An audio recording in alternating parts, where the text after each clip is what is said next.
बच्चों वंदना आप सभी का मोस्ट वेलकम करती हूँ आपके अपने ही चैनल वंदना स्टडी क्लासेस में। बच्चों हम लेकर आ चुके हैं अर्धवार्षिक परीक्षा 2021-22 कक्षा 10वीं हिंदी का पेपर।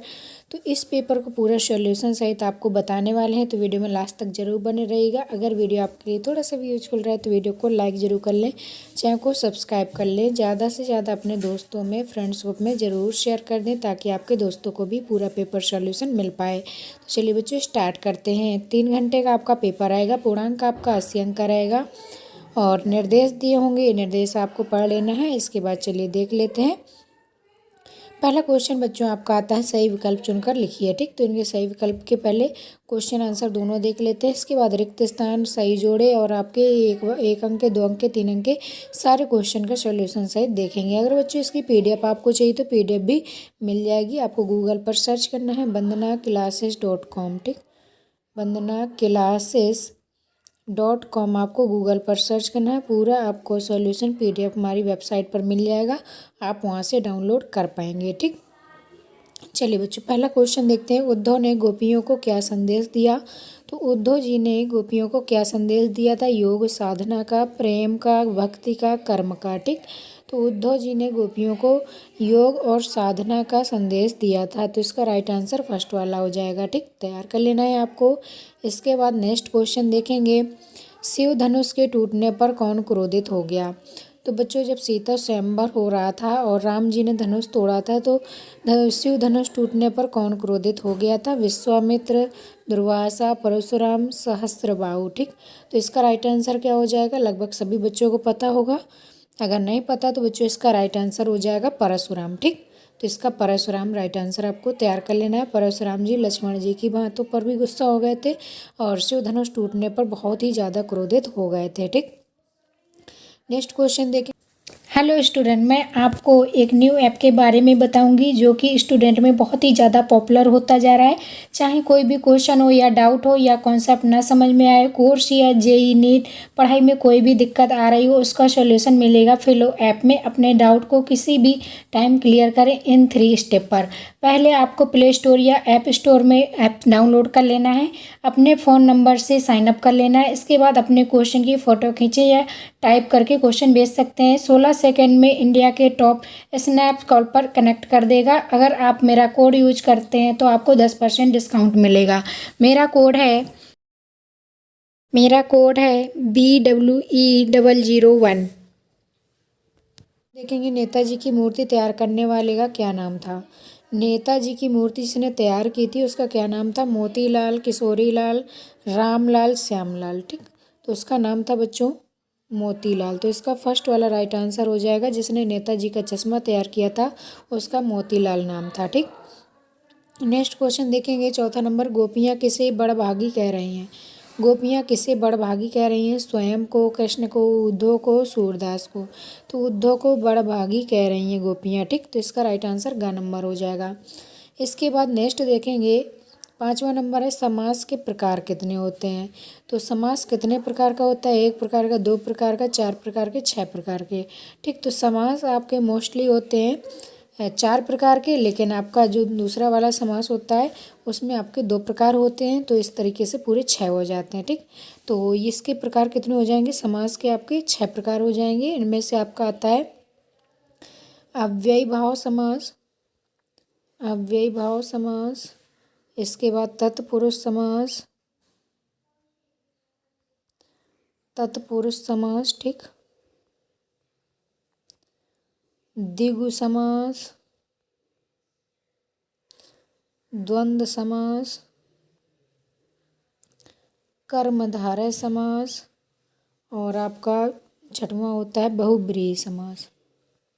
ठीक, इस तरीके से कुल मिला के 6 समास होते हैं। तो ये 1 2 3 4 5 6। ठीक, तो ये आपको 6 समास याद कर लेना है। इसके बाद देखेंगे रचना के आधार पर वाक्य के प्रकार होते हैं। तो रचना के आधार पर वाक्य 1 2 3 4 या 6 जितने दिया है। तो बच्चों रचना आपको याद रखना है। रचना में 3 शब्द होते हैं, तो आपका रचना के आधार पर वाक्य के कितने प्रकार होते हैं? 3 प्रकार होते हैं। ठीक, तो इस तरीके से आप ट्रिक से याद रखेंगे तो आपको याद रखेंगे। रचना के आधार पर वाक्य कितने प्रकार के होते हैं? 3 प्रकार के होते हैं। ठीक, चलिए नेक्स्ट है आपका रिक्त स्थानों की पूर्ति करिए। तो रिक्त स्थान आपको देख लेना है। नेताजी का चश्मा गद्य की विधा है। किस गद्य की विधा है आपको यहाँ पर फिल करना है। नेक्स्ट है जॉर्ज पंचम की मूर्ति पर नहीं थी, क्या नहीं थी। टेढ़ी खीर मुहावरे का अर्थ क्या होता है। सूरदास जी की मुख्यतः कवि हैं, किस काल के कवि हैं। तो नेक्स्ट है आपका सभापति का भाषण में छपा था। पंचवटी समास का उदाहरण है। ठीक, तो जो आपका द्विगु समास होता है इसमें आपका द्विगु समास में आपका पहला पद संख्यावाची होता है, तो पंचवटी में भी आपका द्विगु समास आ जाएगा। छायावत के प्रमुख कवि, तो यहाँ पर आपका महादेवी वर्मा भी लिख सकते हैं। ठीक, इसके बाद आपको बच्चों सही जोड़े मिलान करना है। ठीक, तो सही जोड़े मिलान करना है। क्या भूलूं क्या याद करूं, मैं क्यों लिखता हूँ। ठीक, तो इसका ज्ञ हो जाएगा। बाल गोविंद भगत कबीर पंथी हो जाएगा। माता कांचल शिव पूजन सहाय। गद्य हमारी, तो इसका हो जाएगा स्वाभाविक अभिव्यक्ति है। रस काव्य की आत्मा है। माता पिता में द्वंद्व समास होता है। तो ये आपको मैच करके आंसर लिखे हैं। ठीक, तो ये आपके उत्तर लिखे हुए हैं, तो आपको पूरा तैयार करना है केवल। इसके बाद देखें क्वेश्चन नंबर 4। एक शब्द या वाक्य में उत्तर देना है। ठीक, एक शब्द या वाक्य में आपको उत्तर देना है। एक एक अंक के रहते हैं आपके, तो इसको तैयार करना है। तो ये सबसे पहला है आपका यथाशक्ति में कौन सा समास है। यथाशक्ति में आपका समास पूछा गया कौन सा है। तो यथाशक्ति बच्चों इसमें आपका यथा नि हर भर इस तरीके से जो उपसर्ग होते हैं आपके वो सारे अव्ययीभाव समास के अंतर्गत आते हैं। ठीक, तो यथाशक्ति में कौन सा समास होगा, अव्ययीभाव समास होगा। जितने भी उपसर्ग आपके आते हैं ये अव्ययीभाव समास के अंतर्गत आते हैं। तो जहाँ आप उपसर्ग देख लीजिए तो आप आंख बंद करके अव्ययीभाव समास लगा सकते हैं। ठीक, चलिए नेक्स्ट क्वेश्चन देखेंगे। माता का आंचल में कहाँ की संस्कृति का अंकन हुआ है। माता का जो आंचल है इस कहानी में कहाँ की संस्कृति का अंकन हुआ है, तो ये हो जाएगा देहाती। ठीक, देहाती संस्कृति का। नेक्स्ट है साहित्य लहरी किसकी रचना है। तो सूरसागर साहित्य लहरी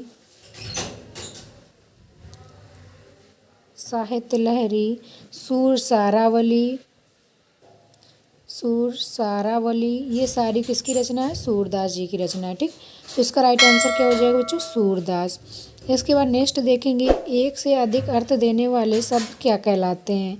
तो जिनके एक शब्द के अनेक अर्थ होते हैं वो क्या कहलाते हैं, ये कहलाते हैं अनेकार्थी शब्द। ठीक, अनेकार्थी शब्द कहलाते हैं। तो इसका आपका आंसर अनेकार्थी शब्द हो जाएगा। नेक्स्ट है भारत किस वर्ष स्वतंत्र हुआ। तो बच्चों 15 अगस्त 1947 को आपका अपना देश आज़ाद हुआ था। तो 15 अगस्त 1947 आपका ये राइट आंसर इसका लिख देना है। ठीक, सुभाष चंद्र बोस की मूर्ति कहाँ लगाई गई थी। ठीक, तो सुभाष चंद्र बोस की मूर्ति कहाँ लगाई गई थी, तो कस्बे के चौराहे पर आपको इसका आंसर तैयार करना है। कस्बे के चौराहे पर लगाई गई थी। नेक्स्ट है सभ्यता किसका परिणाम है। सभ्यता किसका परिणाम है, तो ये हो जाएगा संस्कृति का। ठीक, संस्कृति का परिणाम है। इसके बाद नेक्स्ट क्वेश्चन देखेंगे सत्य असत्य बताना है। निम्नलिखित वाक्यों में सत्य असत्य आपको बताना है। बाल गोविंद भगत गृहस्थ नहीं थे, तो ये आपका कैसा है, असत्य है, तो ये आपका गलत हो जाएगा। नेक्स्ट है वीर रस का स्थायी भाव क्रोध होता है, तो ये भी आपका असत्य हो जाएगा।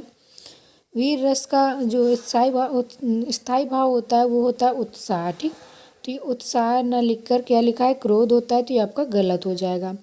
इसके बाद नेक्स्ट है आपका परशुराम के क्रोध को देखकर लक्ष्मण डर गए, तो ये आपका असत्य हो जाएगा। ठीक, नेक्स्ट है चौपाई छंद में 18 मात्राएं होती हैं, तो चौथा वाला भी आपका असत्य हो जाएगा। चौपाई छंद में आपकी 16 मात्राएं होती है, 18 नहीं होती। ठीक, तो ये आपका असत्य हो जाएगा। नेक्स्ट है कामायनी आधुनिक काल का श्रेष्ठ महाकाव्य है, तो ये आपका सत्य हो जाएगा। ठीक, नेक्स्ट है छायावाद के जनक सुमित्रानंदन पंत है, तो ये आपका असत्य हो जाएगा। इस तरीके से सत्य असत्य भी तैयार कर लेना है। नेक्स्ट है आपका लक्ष्मण ने वीर योद्धा की क्या क्या विशेषताएं बताई हैं। तो लक्ष्मण के अकॉर्डिंग आपको बताना है कि वीर योद्धा की क्या क्या विशेषताएं होती हैं। इसके बाद नेक्स्ट क्वेश्चन है गोपियों द्वारा उद्धव को भाग्यवान कहने में क्या व्यंग निहित है। सेनानी न होते हुए भी चश्मे वाले को लोग कैप्टन क्यों कहते हैं। मर्दाना न लही के माध्यम से कौन मर्दाना न रहने की बात कह रहा है। नेक्स्ट है गोपियों के अनुसार राजा का धर्म क्या होना चाहिए। इसके बाद नेक्स्ट क्वेश्चन आपको तैयार करना है, लक्ष्मण ने वीर योद्धा की क्या क्या विशेषताएं बताइए। स्मृति को पाथे बनाने से कवि का क्या आशय है। नेक्स्ट है कवि आत्मकथा लिखने में क्यों बचना चाहते हैं। इसके बाद नेक्स्ट क्वेश्चन आपको तैयार करना है, परशुराम के क्रोध करने पर राम और लक्ष्मण की जो प्रतिक्रियाएं हुई उनके आधार पर दोनों के स्वभाव की विशेषताएं अपने शब्दों में लिखिए। नेक्स्ट है भगत ने अपने बेटे की मृत्यु पर अपनी भावनाएं किस तरीके से व्यक्त की, ये आपको तैयार करना है। नेक्स्ट है आपका कहानी और उपन्यास में अंतर, वेरी वेरी मोस्ट इम्पोर्टेंट, आपके बोर्ड एग्जाम से भी पूछा जा सकता है, तो इसको आपको तैयार कर लेना है। इसके बाद देखेंगे भक्ति काल की कोई दो विशेषताएं बताइए, तो भक्ति काल की विशेषताएं आपको पढ़ लेना है। कैप्टन की मृत्यु का समाचार देते हुए पान वाला उदास क्यों हो गया। तो जो सारे क्वेश्चन के सॉल्यूशन भी आपको मिलेंगे, लास्ट तक वॉच करना है। अगर वीडियो आपके लिए थोड़ा सा भी यूजफुल हो रहा हो तो वीडियो को लाइक करते जाएं, चैनल को सब्सक्राइब कर लें, ज़्यादा से ज़्यादा अपने दोस्तों को फ्रेंड्स ग्रुप में ज़रूर शेयर करते रहें ताकि आपके दोस्तों को भी मिल जाए। ठीक, अगर पूरी PDF आपको चाहिए तो PDF के लिए गूगल पर आपको सर्च करना है bandhanaclasses.com। bandhanaclasses.com हमारी वेबसाइट पर आपको फुल सॉल्यूशन PDF मिल जाएगी, आप वहाँ से डाउनलोड कर सकते हैं। ठीक, चलिए नेक्स्ट क्वेश्चन देखते हैं, महाकाव्य और खंडकाव्य में अंतर, वेरी वेरी मोस्ट इंपॉर्टेंट है, तो मोस्ट IMP लिख सकते हैं इसको। तो ये क्वेश्चन आपको ज़रूर पढ़ लेना है। किन्हीं दो महाकाव्यों का नाम लिखते हुए उनके लेखकों के नाम बताइए, वेरी मोस्ट इंपॉर्टेंट। जितने भी हम क्वेश्चन बता रहे हैं ये पूरे के पूरे आपके बहुत ही ज़्यादा इंपॉर्टेंट है, तो सारे क्वेश्चन आपको अच्छे से तैयार करना है। गीत का छंद की परिभाषा उदाहरण सहित देना है। हरि गीत का छंद की परिभाषा उदाहरण सहित लिखिए। वीर रस की परिभाषा आपको उदाहरण सहित तैयार करना है। ठीक, रस की परिभाषा देते हुए रस के प्रकार बताने। निबंध शब्द का अर्थ बताते हुए बाबू गुलाब राय के अनुसार निबंध की परिभाषा और रस के अंगों के नाम बताइए। ठीक, नेक्स्ट है निम्नलिखित में के समास विग्रह कीजिए तथा समास का नाम बताइए। तो महानगर, लाभ, हानि, राजभवन, इनका आपको समास विग्रह करना है और समास का आपका नाम ही बताना है। ठीक, नेक्स्ट है स्थायी भाव और संचारी भाव में क्या अंतर होता है, दोनों में अंतर आपको पढ़ लेना है। निम्नलिखित में से किसी एक विषय पर संवाद लिखिए। संवाद मतलब कि अपने शब्दों में आपको इसमें कुछ शब्द लिखने होते हैं। कंप्यूटर का आविष्कार हो गया, गणतंत्र दिवस, आतंकवाद, कोरोना वायरस, दीपावली, इन पर आपको पढ़ लेना है। इसके बाद नेक्स्ट है आपका किसी एक विषय पर आपको अनुच्छेद तैयार कर लेना है। स्वच्छ भारत अभियान पर हमने वीडियो बना दिया, अगर आपने नहीं देखा देख लीजिए। बेरोजगारी समस्या और पुस्तकालय, ये सारे आपको हमारे चैनल पर मिल जाएंगे, आप वहाँ से देख सकते हैं। ठीक, लिंक डिस्क्रिप्शन में मिल जाएगी, आप चेक कर लीजिएगा। इसके बाद नेक्स्ट क्वेश्चन है 19, निम्नलिखित अपठित गद्यांश को पढ़कर उसके प्रश्नों के उत्तर नीचे आपको देना है। ठीक, तो ये आपका पूरा का पूरा गद्यांश दिया गया है, इसको आपको अच्छे से पढ़ना है। एक मनुष्य का जीवन बहुत संघर्षमय होता है, उसे पग पग पर कठिनाइयों का सामना करना पड़ता है, फिर भी ईश्वर के द्वारा जो मनुष्य रूपी वरदान की निर्मित इस पृथ्वी निर्मित हुई है, मानव धरती का रूप ही बदल गया है। यह संसार कर्म करने वाले मनुष्यों के आधार पर ही टिका हुआ है। देवता भी उनसे ईर्ष्या करते हैं, मनुष्य अपने कर्म के बल पर के कारण श्रेष्ठ है, धन्य मनुष्य का जीवन। ठीक, इस गद्यांश से नीचे क्वेश्चन पूछेगा, इनके आंसर आपको देने हैं। तो क्वेश्चन है आपका गद्यांश का उचित शीर्षक क्या है। तो गद्यांश का आपका उचित शीर्षक हो जाएगा आपका मनुष्य का संघर्षमय जीवन। ठीक, उपर्युक्त गद्यांश का सारांश बताइए। तो उपर्युक्त गद्यांश का सारांश आपको बताना है कि मनुष्य का जो जीवन होता है ये किस पर टिका होता है, किस तरह से मनुष्य अपना जीवन व्यतीत करता है। ठीक, तो आपको बता देना है मनुष्य किस कारण श्रेष्ठ माना जाता है। मनुष्य अपने कर्म बल के कारण श्रेष्ठ माना जाता है, तो ये आपको आंसर में लिख देना है। इसके बाद नेक्स्ट है आपका निम्नलिखित में से किसी एक पद्यांश का भावार्थ लिखिए तथा का शानदार इसका सारांश भी बताइए। ठीक, तो यहाँ पर आपको सारांश कर लेना है। नेक्स्ट है आपका सूरदास अथवा जयशंकर प्रसाद की साहित्यिक परिचय लिखना है, तैयार करना है आपको। नेक्स्ट है विद्यालय से शुल्क माफी हेतु प्रचार को आवेदन पत्र आपको ये हमने वीडियो बना दिया है, अगर आपने नहीं देखा है तो देख लीजिएगा।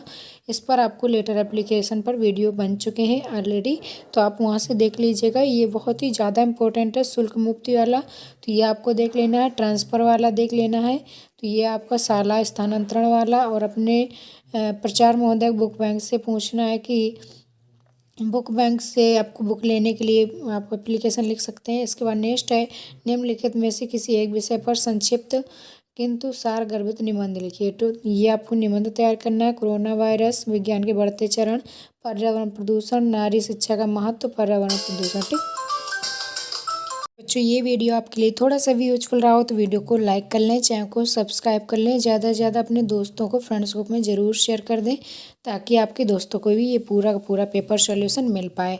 क्योंकि ये बहुत ही ज़्यादा इंपॉर्टेंट क्वेश्चन है जो आपके एग्जाम्स में 90% तक देखने को मिल सकते हैं। तो सारे क्वेश्चन आंसर सहित आपको तैयार कर लेना है। ठीक, तो इसी तरह से बच्चों हम सारे सब्जेक्ट के सॉल्यूशन लेकर आ रहे हैं। अगर आपने नहीं देखे हैं तो लिंक आपको डिस्क्रिप्शन में मिल जाएगा, वहाँ से आप चेक कर लीजिएगा। लगभग सारे सब्जेक्ट के हमने सॉल्यूशन वीडियो डाल दिए हैं इंपॉर्टेंट क्वेश्चन के, तो आप वहाँ से पढ़ लीजिए, क्योंकि ये आपके सिलेक्टेड क्वेश्चन हैं जो 90% तक आपके पेपर में आ सकते हैं। बच्चों, इसकी पूरी PDF आपको मिलेगी हमारी वेबसाइट पर। तो PDF के लिए आपको गूगल पर सर्च करना है bandhanaclasses.com। ठीक, bandhanaclasses.com आप गूगल पर सर्च करिएगा तो फुल सॉल्यूशन PDF आपको हमारी वेबसाइट पर मिल जाएगी, आप वहां से डाउनलोड कर पाएंगे। इसके बाद बच्चों देखेंगे रस और रस के स्थायी भाव। ठीक, तो ये हर साल आपके एग्जाम से पूछे जाते हैं, तो आपको रस पता होने चाहिए कौन कौन से होते हैं। श्रृंगार रस, हास रस, करुण रस, वीभत्स रस, रौद्र रस।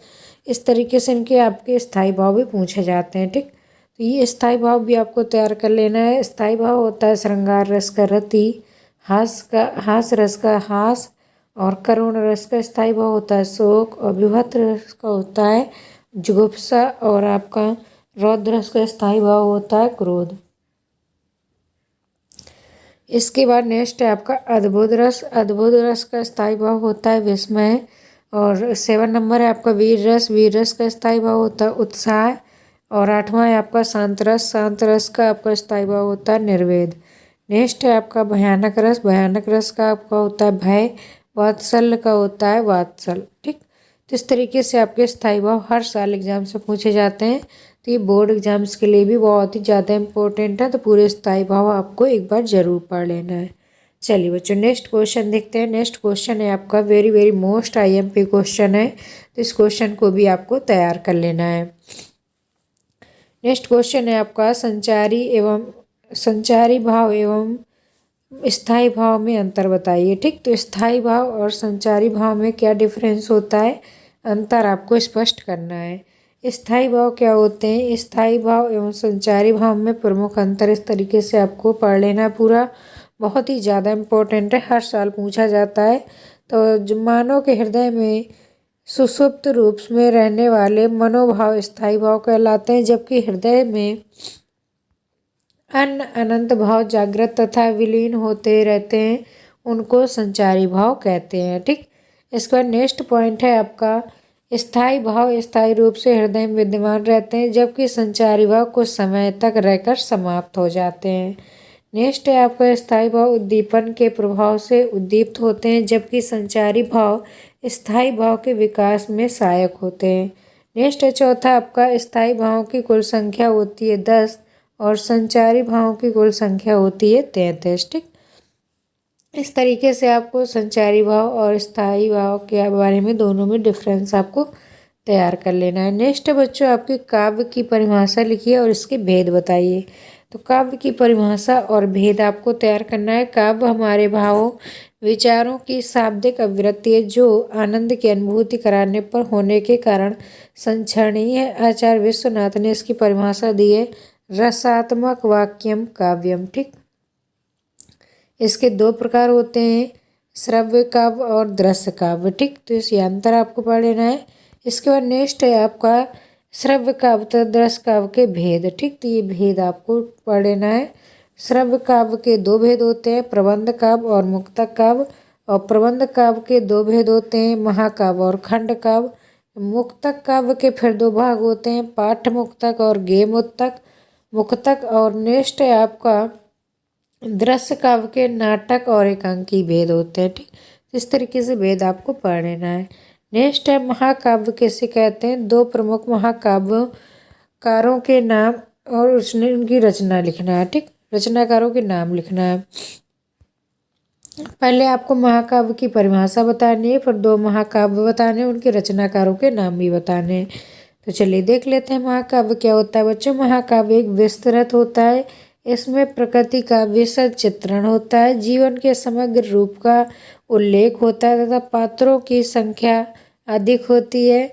हिंदी के प्रमुख महाकाव्य हैं रामचरितमानस तुलसीदास जी के द्वारा रचित है, कामायनी जयशंकर प्रसाद जी के द्वारा रचित है। ठीक, तो इस तरीके से आपको महाकाव्य की परिभाषा याद कर लेना है। अंतर भी पूछा जाता है, खंड काव्य और महाकाव्य में अंतर भी आपका पूछा जा सकता है, तो ये आपको खंड काव्य और महाकाव्य में अंतर भी आपको तैयार कर लेना है। ठीक,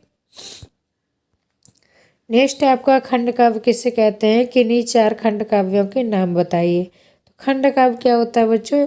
खंड काव्य में जीवन के किसी एक पक्ष का अंकन होता है, एक घटना अथवा व्यवहार का एक ही चित्रण किया जाता है। हिंदी के चार खंड काव्य निम्नलिखित हैं। जानकी मंगल तुलसीदास जी के द्वारा खंड काव्य लिखा गया है, सुदामा चरित नरोत्तम दास के द्वारा, और सिद्धिराज मैथिली शरण गुप्त के द्वारा, और गंगा तो अवतरण ये जगन्नाथ जी के द्वारा। ठीक, इस तरीके से ये पूरे आपको खंड काव्य और महाकाव्य तैयार कर लेना है। इसके बाद नेक्स्ट है आपका रस के अंग और रस को आस्वाद योग बनाने में सहायक अवयव के नाम बताइए। तो रस के कितने अंग होते हैं। स्थायी भाव, विभाव, अनुभाव, संचारी भाव। तो विभाव के दो भाग होते हैं, आलम्बन और उद्दीपन। ठीक, तो इस तरीके से आपको रस के अंग याद रखना है। आपको ऑप्शनल में पूछा जाता है कि रस के कितने अंग हैं। तो रस के आपके चार अंग हैं, स्थायी भाव, विभाव, अनुभाव और संचारी भाव। ठीक, इस तरीके से आपको याद कर लेना। आलम्बन क्या होता है, जिसके कारण आश्चर्य में स्थायी भाव जागृत होता है। उद्दीपक क्या होता है, ये जागृत भाव को दीप्त करते हैं। ठीक, तो ये थे बच्चों आपके एग्जाम्स के लिए very very most important question जो आपके एग्जाम्स में आ सकते हैं, बहुत ही ज़्यादा इम्पोर्टेंट है। तो सारे क्वेश्चन आपको अच्छे से तैयार कर लेना है। अगर पीडीएफ आपको चाहिए तो पीडीएफ के लिए आपको गूगल पर सर्च करना है vandanaclasses.com। तो vandanaclasses.com में आपको पूरी सॉल्यूशन मिल जाएगी, तो आप वहाँ से डाउनलोड कर पाएंगे। तो बच्चों लिंक डिस्क्रिप्शन में मिल जाएगी, आप चेक कर लीजिएगा, वहाँ से आप डाउनलोड कर लीजिएगा। ठीक, चलिए बच्चों मिलेंगे नेक्स्ट वीडियो में। अगर वीडियो को लाइक नहीं किया जल्दी जल्दी लाइक कर लीजिए, चैनल को सब्सक्राइब कर लीजिए, अपने दोस्तों को ज़्यादा से ज़्यादा शेयर जरूर करिए ताकि आपके दोस्तों को भी ये सॉल्यूशन पीडीएफ मिल पाए। चलिए बच्चों मिलेंगे नेक्स्ट वीडियो में, तब तक के लिए bye bye, thanks for watching.